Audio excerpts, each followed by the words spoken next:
All right, welcome back. It's time for us to start off the day with the look at the headlines this morning. Yeah, there's very interesting stories this morning, and certainly we have with us Dr. Dan Ekere of the University of Lagos joining us in this morning. Good morning. Good morning. It's nice to see you. Good to see you. It's always a pleasure. Okay, now let's get into into the papers proper. Now we have on the Punch newspaper, we have judge arrested for alleged demand of 200 million naira bribe. ICPC probes sale of 24,000 government properties, and this one was under President President Olusegun Obasanjo, that time when government assets were being sold. Yes. Now, what do you think? More revelations? Yeah, more will come. To start with, you mean of all the raids on judges, some are still asking for it. That is surprising.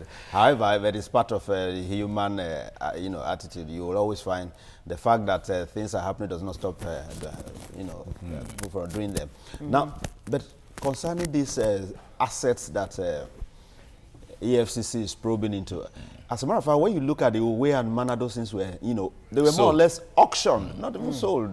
They just auctioned them at very ridiculous prices. Look at the Federal Secretariat, for instance. Somebody took it at a price, at a giveaway price. That is a monument. If you look at that Federal Secretariat at Ikoyi, it's a monument that I do not see. In fact, there is no basis for even selling it.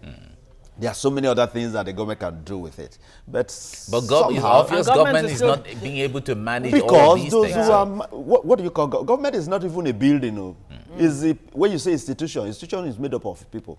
No, but when the people lack, what it takes to manage the system, then you begin to talk about government failure. And that is what we have been having over time. I think that is what has led to this kind of... And then the issue of patronage was key to that particular, exercise. And I don't think it was the best. And government is still talking about selling, no, they will sell more. Assets. Now, they did so to NEPA. Now you have discos and all manner of names, The privatization so of they the now power go sector. For disco. That is why they keep dancing at discos and no light is available. You see? So it's part of the challenge. But we have the issue of the Tafawa Balewa Square National Theatre. Are you getting it? These are... In fact, these are national monuments. Okay. There's no business for we have 275 Libyan returnees arrive in Edo to undergo tests. It seems Edo State has a very high percentage of those traveling 70%. Yeah. 70%. Yeah, it's a very common phenomenon in Edo State. I don't know if it's the entire Edo State, because I schooled in Benin, so at least I have a little knowledge of what, But again, part of it is that what exactly does Edo State produce? Because if you stay in Benin, for instance, between Thursday, Fridays, the kind of adverts you see on television will, to a large extent, tell you the kind of activities that happen in Benin. And the only thing you hear is either a church something or a school being advertised, and the next thing is obituary. Announcement of death and all that. But a lot of the kind of always that way. Yeah, but on the these are the kind of things you find. Yeah, but on the other hand, there are so many silent developments in Edo State, in the hinterlands, especially when it comes to agriculture. Beautiful, and all of that, and it's beautiful. It's monumental. That it is not being tapped into. And the present governor, before he became governor, of course, during his campaign, said he was going to provide 200,000 jobs. That is just the way to go in the area of agriculture. Otherwise, Edo is more or less a civil service state. Yes. So well, you need but another thing going for Edo State is services. They have wonderful all right, services let's move. too. So let's move. The Nation is reporting Southwest States United on Constitution Amendment. Will table same position on issues, say governors. Of course, second time they are meeting in Oyo State, Southwest governors. Yes. They're really serious about this one. No, the Southwest has always, been at the vanguard of, changes, reasonable changes at that. And, but, over time, they've not really lent so much, weight, to all these issues. And that is why... What do you think is responsible for that? Well, you have issues of party, cleavages. You have issue of, interests and the rest of it. And many other things that perhaps are are not in the surface for us to see. Okay, well, God will judge looters, says Buhari. Okay. Of course, Buhari's been in Kano, visiting Kano for 2 days. He said this at the palace of the Emir. God will judge looters. That would be too long. That would be too long like giving to wait up for. on Yes, the if fight you had to wait corruption? for God to judge looters, then the looters would have fully enjoyed the wealth, you know, and they will because God to, is patient, isn't he? And there's even long suffering. He's long suffering. He can even forgive. At the end of the day, should these looters choose to repent, God will forgive them. But this statement, does it feel like he has lost hope in the fight against corruption? In a way, it does, because the expectation he had coming to government is not what he is seeing there, because you could see it clearly that the man came with a kind of determination, essentially considering his background in the 80s when he was head of state, that he could just work against the discipline, bundle this one into jail and the rest. He thought democracy is totally different. Yeah, that's why he said initially he actually felt like running away. Are you getting this? You almost want frustration. To say, I think this is a statement that you can say is traceable frustration. All right, still other headlines here. Expectant mom, husband, kids die in fire. Very sad, really sad one there. All right. All right, let's move on to the Daily Sun now. PDP chair, North Dom Southwest. Uche Secondus is top runner as Ladoja looks good for Deputy Chairman Makarfi Okowa. Others meet IBB in Minna. Now we have the PDP convention in just 2 days away from now, and a lot of intrigues going on now. Yeah, that is part of politics. There will always be intrigues. In fact, what is politics without intrigues is part of it. Now, but the challenge with the PDP is that, you see, they seem not to. It runs as if they don't learn any lesson at all. Because the idea of adoption of candidates, queuing behind this one is this, you know, those kind of things. Well, they seem to be talking from both sides of the mouth. We're hearing on one hand, there would not be consensus. On the other hand, somehow yes, you now see, you know, are you getting it? PDP has always been so. So yeah. I think the time has come for PDP to begin to have a rethink as to how democracy properly operates. Hopefully the convention will chart a new course. We have federal government orders Kachiku Baru to end fuel scarcity. Scarcity bites harder in parts of the country. Yes, it's a good one, but I don't know how they tend to do that. I really cannot explain what this whole scarcity saga is all about. Whether they, and you hear NPC tell you they have enough products. Yes. And at the same time, the same NPC will tell you they don't have enough storage facilities. So where do you keep this your product? Well, they'll be reeling out the numbers of the liters, the different depots. You will always find those numbers. Yes. But we just, what is How does it translate to fuel being in the filling stations? Let it be at the filling stations. Is it even proper? Isn't there something fundamentally wrong that only the NNPC actually imports petrol? Which is what but I think it was complaining about. It was liberalized. NNPC gave room for others to import. So why is the NNPC the only one importing fuel? Either that the others are having challenges, or they just choose not to. Perhaps. No, but we remember the oil subsidy where independent. It was opened where anybody can bring in fuel, bring in anything, and people. Of course, that led to so many other issues, and we've not forgotten that. I remember clearly that when this government came on board, Kachuku, it got to a point that only NNPC was doing that. They couldn't do it, and they invited the others to come on board. There were issues of forex and the rest of it, and I think that was equally addressed. So why this situation now is what I cannot understand. Okay, speaking of fuel scarcity, The Guardian reports FG blames fuel scarcity on external demand. Orders Kachiku Baru to remedy the situation. Insists no plan to increase pump price. Let me emphasize that. No plan. Read my lips. No plan to increase. No, but is it the chairman of PPMC also was saying that there was, on social media there was a message or an information to the effect that there was going to be an increase or something like that in the pump price. So the dealers decided to herd and the rest of it. But I doubt if that is the only reason why we have this challenge. And then there's panic buying and all of that. Trump recognizes Jerusalem as Israel's capital. Of course, the world has been saying this man is playing with fire. From the Pope to EU and the rest of them, they're saying don't even do that. Everyone, I think that's one of the hottest global issues right now. Yeah. When it happens. Okay, let's move to the Vanguard newspaper now. Yeah. Why I'll win in 2019.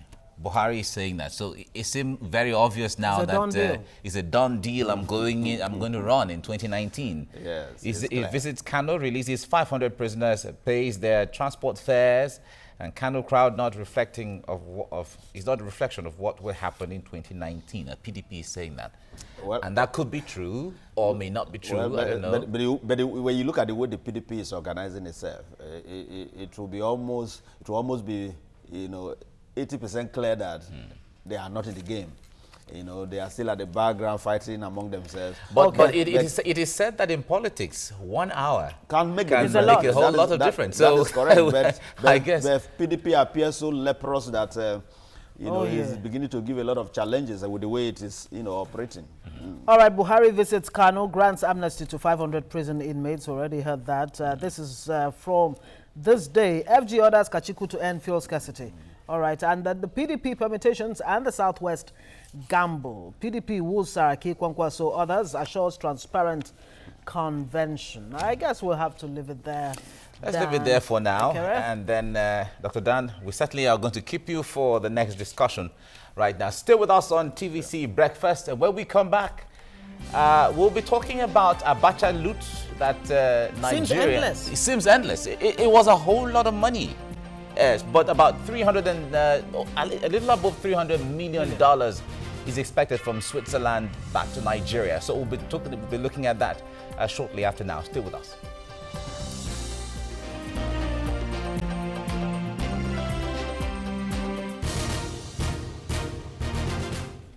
All right, thanks for staying with us on TVC Breakfast. Switzerland is to return to Nigeria around $321 million through a deal signed with the World Bank. Of course, that's about 63 billion naira seized from the family of former military ruler Sani Abacha. Now, the late military ruler whose government has been described as a government of kleptocracy is accused of stealing over $5 billion of public funds during the 5 years he ran the oil-rich country from 1993 until his death in 1998.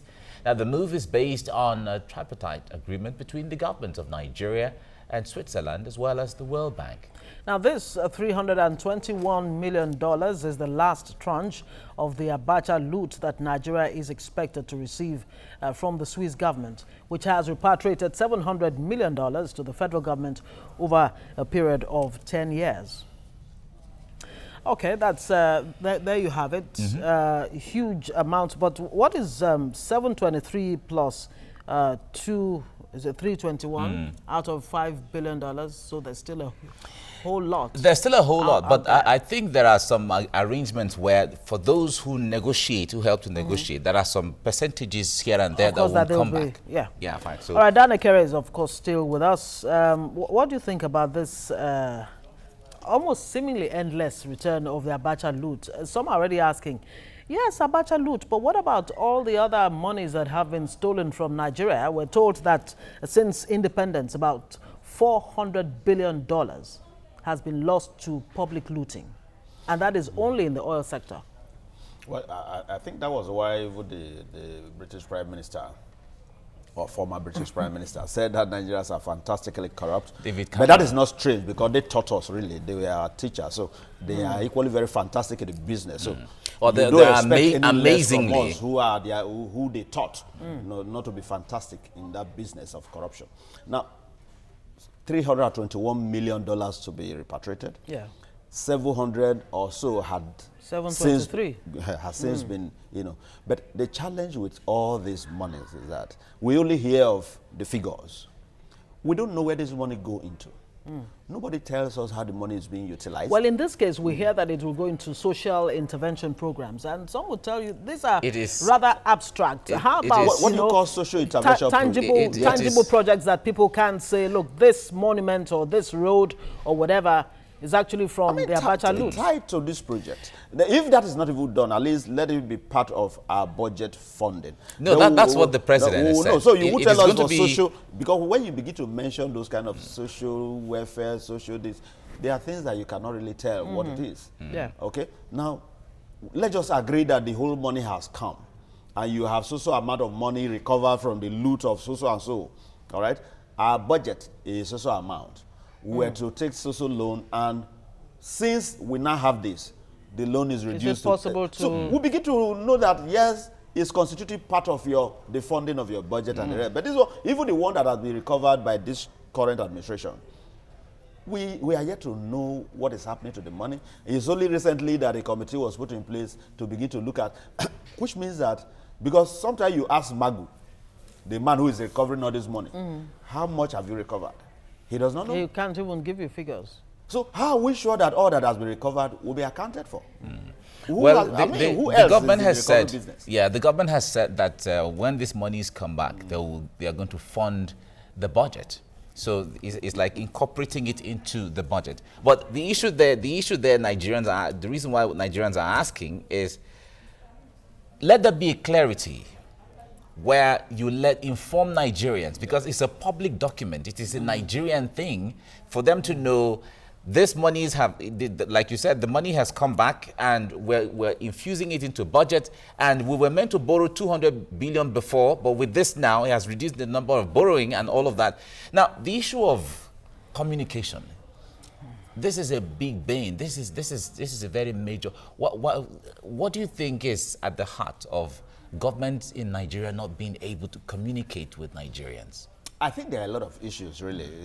One is that evil governments are not sincere. And the moment you are not sincere, yeah, you begin to have issues with communicating what you are doing. Because the person who is going to carry the information to the public will find all ways to see how, can manage it so that it will seem appealing to people, because the thing is not straightforward. Truth is the easiest thing you can deliver in and out any day, anytime. And it will remain the same. Of course, because you can wake up any day and say, I know this thing to be so. You can repeatedly say it. But the moment you've used some kind of, strategies to want to make it appealing beyond what it is, you might even not remember that this was what you said the last time. So you begin to do all manner of things. I think that's part of the problem. Government is not sincere, number one. Secondly, most governments don't even employ competent hands in this business. They do what you call political, patronage to appoint, people into this particular, aspect of governance, particularly this issue of information. There are professionals in this business who will. I remember we had the likes of Weke Jr. No matter the things they were communicating, the man had a way of presenting it to the public without necessarily telling you blatant lies. People like John Nwodo. John Nwodo, exactly. Are you getting information ministry to these were level. men who managed that office in a manner that Nigerians were satisfied in a way. All right? So you need those kind of persons, not political propagandists. Because there's a difference between party, publicity and government. Yes, and government publicity. Because government is for everybody. The party is for its members.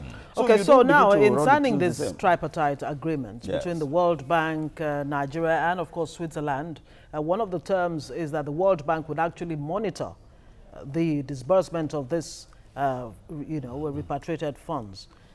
Is that good enough?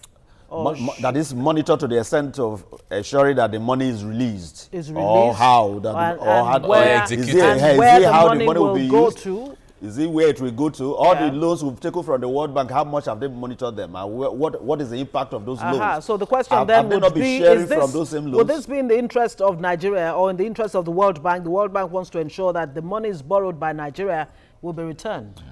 No, this is that what it's about? This loot is Nigeria's money. What is the business of the World Bank about monitoring? Your only monitoring could be that you want to ensure that the Switzerland gives us this money that is our own. That is where your monitoring ends, not what it will be used for.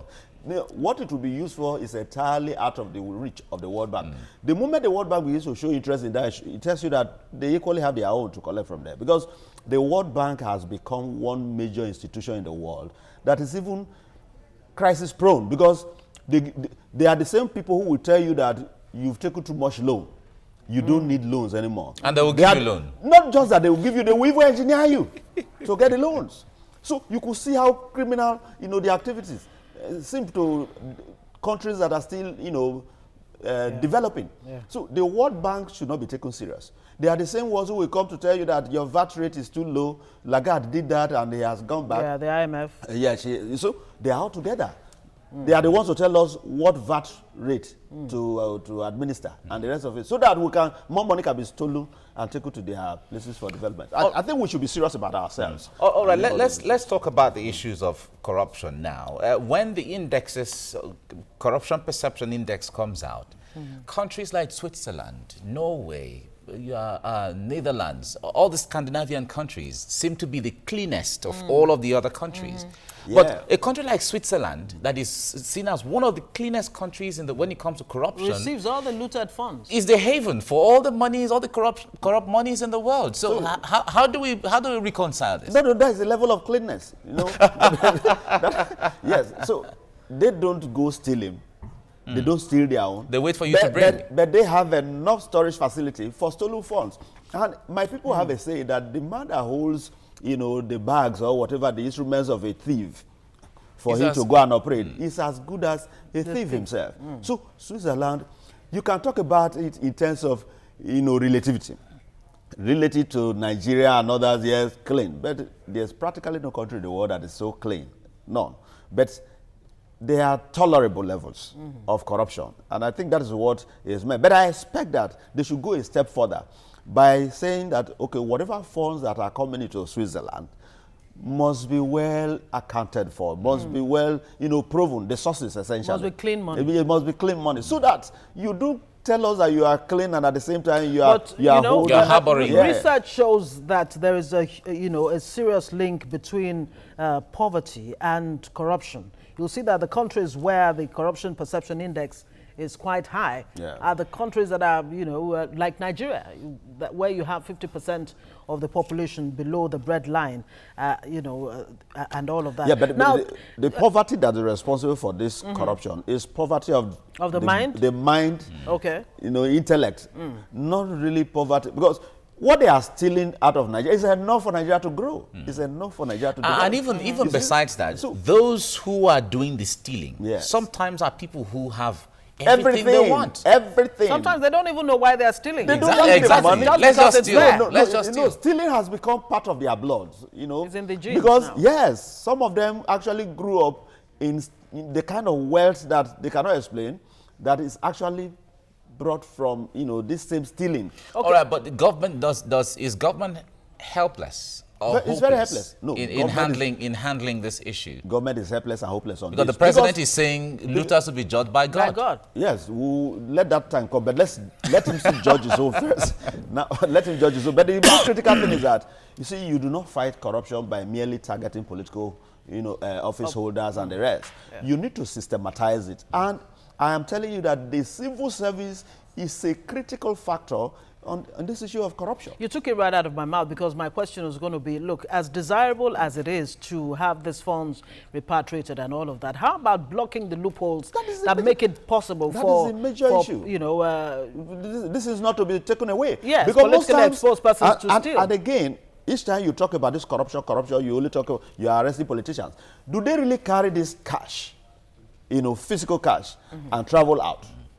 It goes to the banks. Fine. I remember some time ago when Wike came on board, particularly on AIT, there was a flash of transactions during a Meshi's period, how things were sold, how monies were being sent abroad through a particular, about 3 or 5 companies in a particular premise that eventually turned out to be a Wema Bank premise.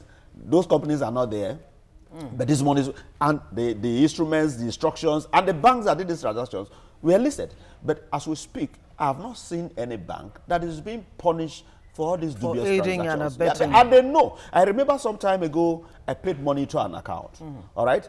Now, maybe because they've not seen that kind of money come through from me before, they decided to remit half of that money to my account. So when... which means there are systems in place. If banks really want to do the right thing, but they don't. Okay, so now for the receiving countries like Switzerland, should there be some kind of international treaty? Of course there is, but there are treaties. Yes, there have always been treaties. It's just on paper, not in reality.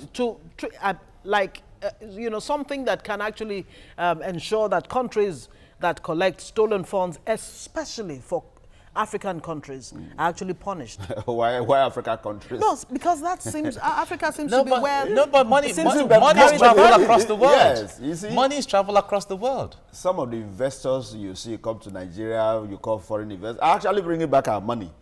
You know, because these monies are, if you can pull out Nigeria's stolen money from, I'm not talking of the whole of Africa now, Nigeria's stolen money from Europe and the rest, I am telling you there will be a major shake-up in their economies. So that tells you that we are not really as poor in terms of resources. The major poverty we have is the poverty of those who are leading us. You know, we've always had that problem. They don't know what it is to manage funds. All right, Dan, let's this money is $321 million coming back to Nigeria.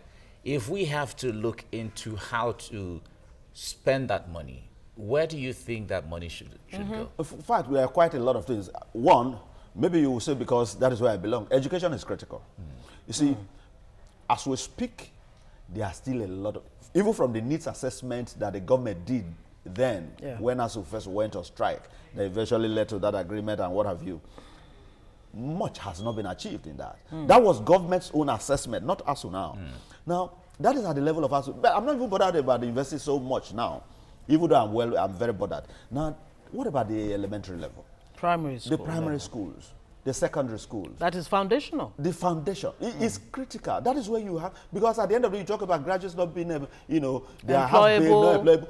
Now, am I supposed to be teaching students how to write letters at that level? There are areas that universities specialize and deal with. But you must have had a good foundation for you to be, because when the foundation is not solid, everything you erect on it will collapse. That is what we have. So we need to focus on that segment very critically. And this kind of money should be channeled towards ensuring that we strengthen that particular area, both in terms of the capacity of those who are teaching them and facilities. We need to look at all of that. Then the next issue is health. It's very critical too. Nigerians are dying as a result of infrastructure is there. Inability to access, health facilities, and even when you access them, what are the facilities there? There are I remember the wife of the president complaining if Aso Rock Clinic could have issues with mere Panadol syringes and the rest of it. And needles. Then so there is you trouble. can tell what is happening to others. But do you know what? Africa as a whole has actually lost almost $1 trillion since 1970, between 1970 and 2008. I think this figure should be underestimation because Africa, practically everything we have made goes there. So this $1 trillion, except you are telling me it's that just on the conservative. I'm telling you, this cannot really account for that. So it is safe to say that the stolen funds from Africa, including Nigeria, of course, have actually helped in developing the developed world. Of course. Look at the Mobutu Sese look at the Idi Amin and the rest of them. Then Abacha, we're talking about. Now the ones who are still alive, we're talking of Abacha because it's late too. Those who are alive now, we've not mentioned them. Because at the time you look at, look at Obasanjo for instance. As a military general, let's even assume that he entered the Nigerian army as a general. Yes. And he never spent a kobo of his money. Would his salary, including when he was head of state, all the pay, will it be up to what he has? Is it a baby we want to talk about? But because they are alive and they are political power. That was why my first question was, why do we keep fixating on Abacha loot when there's so many others? Abacha was the only person who stole money. What about Abdul Salami? We were told within 6 months, how many months? How issues arose as a result of, let's leave all these issues for Abacha is not our problem, really. Even, let's assume we even let go all the stolen monies. The ones that are being stolen right now. So you're saying, what you're saying is, if Abacha were not dead, maybe we would not be even talking about Abacha loot. Nobody will be talking about him. The same way the former heads of states are enjoying, coming to Federal Executive Council, whatever, collecting money. Even those who came to power by force, by killing people, stealing money and the rest, are still being paid. To tell you how we honor thieves. You see, people who came through destruction are still being paid from the same national treasury in the name of federal, Council of State. Okay, no, we have to leave you here now. We have to leave you here now. Walter Rodney wrote a book, How Europe Underdeveloped Africa, and I think that's an eye-opener. There was a counter to that by George Aite, how Africans actually underdeveloped Africa. Rodney's case, yes, he had his own arguments, but we have equally contributed so much to our own underdevelopment. Just like the modern slavery that Honestly, we have now, it takes the enemy. Well, within.